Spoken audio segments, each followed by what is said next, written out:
हर इंसान के लाइफ में एक ऐसा मोमेंट आता है जो सब कुछ चेंज कर देता है। शायद आज का वीडियो वही मोमेंट हो। Welcome to Bookpedia. आज हम बात करने वाले हैं अपने ध्यान यानी अटेंशन को मास्टर करने के बारे में। क्रिस बेली की किताब हाइपर फोकस के जरिए हम समझेंगे कुछ simple explanations, real life insights और ऐसे पावरफुल आइडियाज जो सोच बदल सकते हैं। तो चलिए शुरू करते हैं। कभी ऐसा फील हुआ है कि काम करने बैठे और बस 5 मिनट के अंदर ही हाथ फोन की तरफ चला गया, या जब कोई नया आइडिया, कोई क्रिएटिव सॉल्यूशन सोचना हो तो दिमाग एकदम ब्लैंक हो जाता है। अगर इनमें से कुछ भी रिलेटेबल लग रहा है तो ये आजकल की सबसे कॉमन प्रॉब्लम्स है और इनका सॉल्यूशन एक बहुत ही सिंपल कॉन्सेप्ट में छुपा है।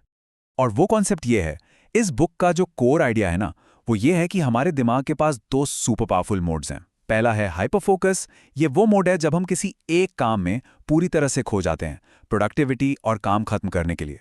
और दूसरा है स्कैटर फोकस। ये तब होता है जब हम अपने दिमाग को आज़ादी से इधर उधर भटकने देते हैं। ये है क्रिएटिविटी और नए आइडियाज़ के लिए। सोचने वाली बात यह है कि ये दोनों एक दूसरे के दुश्मन नहीं, बल्कि एक कमाल की टीम है। तो चलिए इस पावरफुल टीम के पहले मेंबर से मिलते हैं, वो मोड जो हमारे सबसे जरूरी कामों को पूरा करने में मदद करता है। ये है मास्टरी का रास्ता, यानी हाइपर फोकस। अब हाइपर फोकस का मतलब बहुत ही सिंपल है, एक टाइम पर बस एक इंपॉर्टेंट काम पर अपना सारा का सारा ध्यान लगा देना। ये जो मल्टीटास्किंग का ट्रेंड है ना, ये उसका बिल्कुल उल्टा है। जब कोई हाइपर फोकस में होता है तो ब्रेन अपनी सारी एनर्जी एक ही पॉइंट पर कॉन्सेंट्रेट कर देता है। नतीजा, काम की क्वालिटी और स्पीड दोनों ही बढ़ जाती हैं। लेकिन सवाल ये है कि इस स्टेट में एंटर कैसे किया जाए। क्रिस बेली इसके लिए 4 आसान से स्टेप्स बताते हैं। स्टेप 1, एक सबसे जरूरी काम चुनिए। स्टेप 2, सारे डिस्ट्रैक्शंस को हटा दीजिए, मतलब एक्सटर्नल भी जैसे फोन नोटिफिकेशंस और इंटरनल भी जैसे मन में चल रहे फालतू के ख्याल। स्टेप 3, उस एक काम पर फोकस करिए। और स्टेप 4, जो शायद सबसे जरूरी है, जब ध्यान भटके, और वो भटकेगा ही, तो गुस्सा नहीं करना है, बस आराम से जेंटली उसे वापस काम पर ले आना है। बस इतना ही। यह सब प्रैक्टिस का खेल है। अच्छा, अब ये कॉन्सेप्ट बहुत इंटरेस्टिंग है। हाइपर फोकस आखिर अचीव कब होता है? ये होता है जब हम फ्लो स्टेट में होते हैं। फ्लो स्टेट तब बनता है जब काम का चैलेंज और उसे करने की एबिलिटी दोनों बैलेंस में हो। सोच के देखिए, अगर काम बहुत आसान है तो बोर्डम फील होगा, अगर काम हद से ज्यादा मुश्किल है तो एंग्जाइटी होगी। लेकिन जब चैलेंज और एबिलिटी एकदम परफेक्ट मैच करते हैं, तब वक्त का पता नहीं चलता और इंसान उस काम में पूरी तरह डूब जाता है।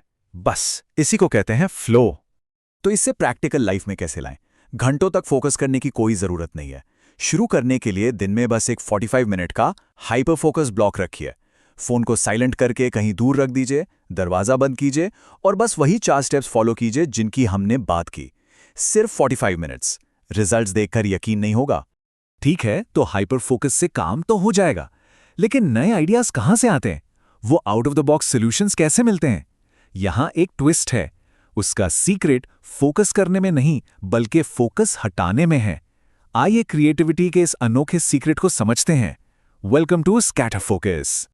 स्कैटर फोकस, इसका मतलब है जानबूझकर अपने दिमाग को आज़ादी से भटकने देना, उसे इधर उधर घूमने देना और इसे आलस समझने की गलती मत करना।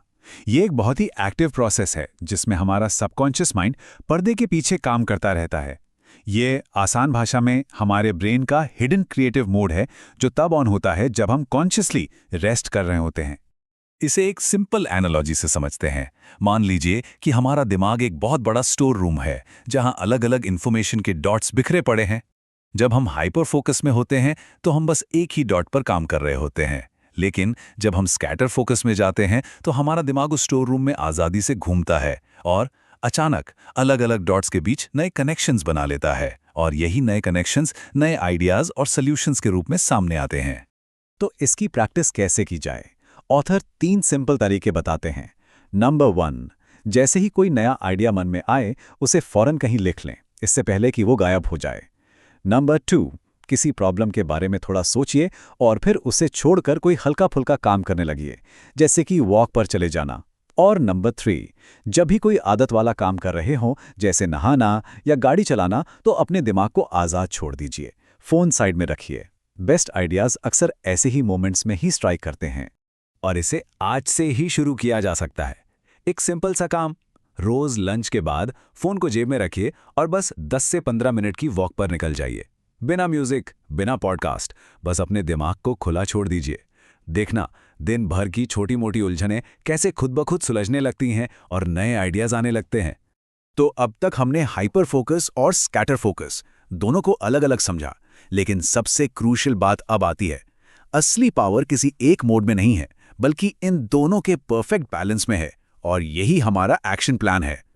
ये टेबल पूरे कॉन्सेप्ट को समराइज करता है। देखिए, हाइपर फोकस का इस्तेमाल करना है जरूरी काम खत्म करने के लिए दिन में 45 से 90 मिनट के डेडिकेटेड ब्लॉक्स में, और स्कैटर फोकस को यूज करना है नए आइडियाज और सॉल्यूशंस ढूंढने के लिए दिन में 15 मिनट के छोटे छोटे ब्रेक्स में। सिंपल है, एक मोड काम करने के लिए और दूसरा सोचने के लिए। असली बदलाव तब आएगा जब हम कॉन्शियसली अपने दिन को इन दो मोड्स के आसपास डिजाइन करना शुरू करेंगे। थोड़ी देर गहरा काम और फिर थोड़ी देर का सोचा समझा रेस्ट। एग्जीक्यूशन और क्रिएटिविटी का यही वो परफेक्ट बैलेंस है जो आगे ले जाएगा। अगर आपको ये वीडियो वैल्यूएबल लगा हो तो लाइक जरूर करें, और ऐसे ही पावरफुल आइडियाज के लिए चैनल को सब्सक्राइब करें। और अगर आप अपनी थिंकिंग को नेक्स्ट लेवल पे ले जाना चाहते हैं तो स्क्रीन पर जो नेक्स्ट वीडियो आ रहा है उसे जरूर देखें। वहीं से आपका रियल ट्रांसफॉर्मेशन स्टार्ट होगा। मिलते हैं नेक्स्ट वीडियो में बुकपीडिया के साथ।